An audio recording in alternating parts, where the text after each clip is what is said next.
Assalamualaikum warahmatullahi wabarakatuh. Kami dari kelompok 2 kelompok komunikasi bisnis. Di sini kami akan mempresentasikan hasil pengerjaan kami. Di sini kita akan membahas bab tentang komunikasi verbal dan nonverbal. Dan pekerjaan ini dikerjakan oleh 3 orang. Yang pertama, saya sendiri Muhammad Ali Haidar. Yang kedua, Felina Amelia Putri. Yang ketiga, Muhammad Hudan.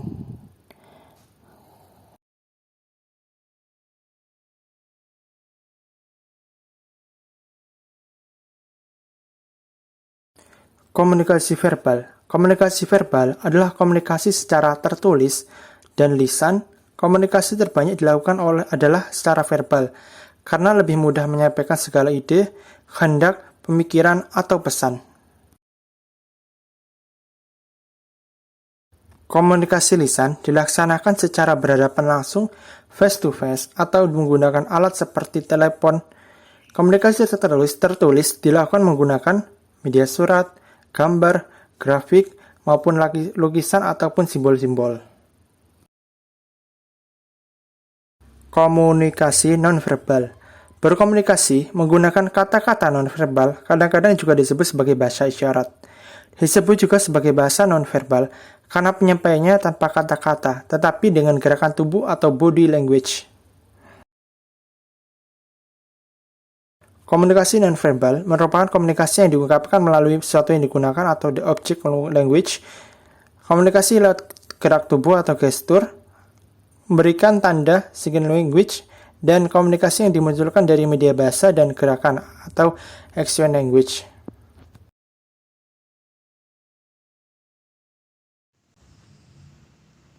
Bentuk komunikasi nonverbal. Komunikasi nonverbal ada 7 macam. Yang pertama, komunikasi visual. Yang kedua, komunikasi sentuhan. Yang ketiga, komunikasi gerakan tubuh. Yang keempat, komunikasi lingkungan. Yang kelima, komunikasi penciuman. Yang keenam, komunikasi penampilan. Dan yang terakhir yaitu komunikasi cita rasa.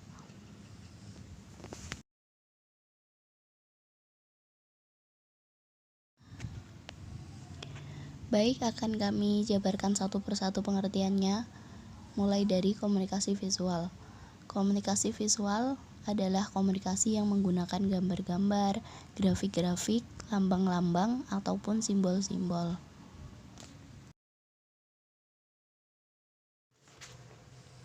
Yang kedua ada komunikasi sentuhan. Ilmu yang mempelajari komunikasi sentuhan secara nonverbal disebut haptik. Contohnya, bersalaman dengan cipika-cipiki, bersalaman dengan goncangan, berangkulan tangan, bersalaman sambil menepuk-nepuk bahu, mengelus-ngelus, sentuhan di punggung, dan lain sebagainya.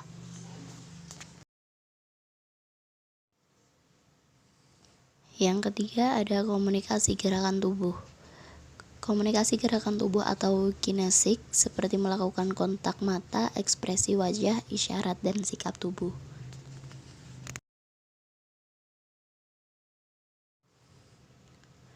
Kemudian ada komunikasi lingkungan. Berdasarkan penglihatan dan pengamatan seseorang, dia bisa menyebutkan gunung itu tinggi, sungai itu deras airnya, cuaca panas, suasana pasar yang ribut, kendaraan yang cepat. Dia bisa menyebutkan demikian karena telah berkomunikasi dengan lingkungan yang dilihatnya.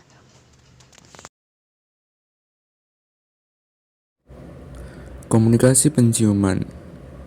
Berdasarkan penglihatan dan pengamatan seseorang, dia bisa menyebutkan gunung itu tinggi, sungai itu deras airnya, cuaca panas, suasana pasar yang ribut, kendaraan yang cepat. Dia bisa menyebutkan demikian karena telah berkomunikasi dengan lingkungan yang dilihatnya. Selanjutnya, komunikasi cita rasa. Setelah mencicipi makanan, orang akan menunjukkan ekspresi bahwa makanan itu enak atau lezat. Seseorang yang memakan mangga muda, asam kecut, wajah masam, dan mata terpejam, isyarat bahwa ia mengkomunikasikan kalau mangga itu asam.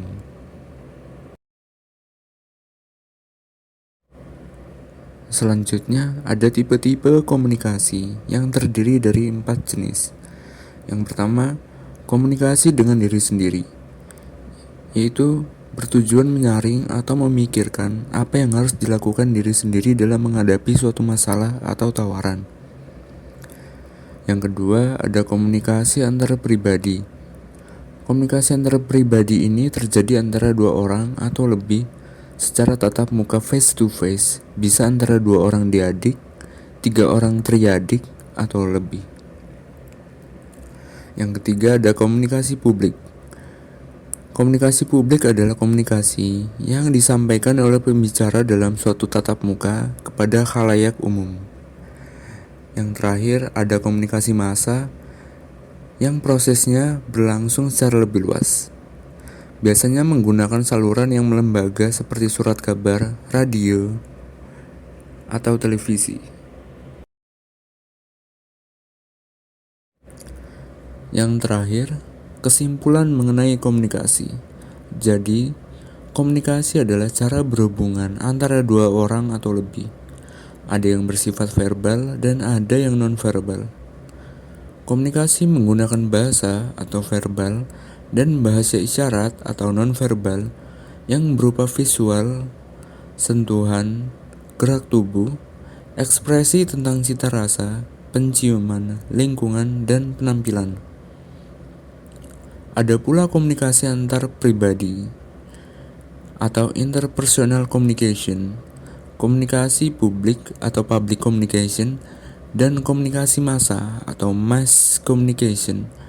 Komunikasi memerlukan media mulai bentuk sederhana sampai media elektronik yang canggih, cepat, dan murah. Sekian presentasi dari kelompok kami. Mohon maaf kalau ada salah kata. Terima kasih. Assalamualaikum warahmatullahi wabarakatuh.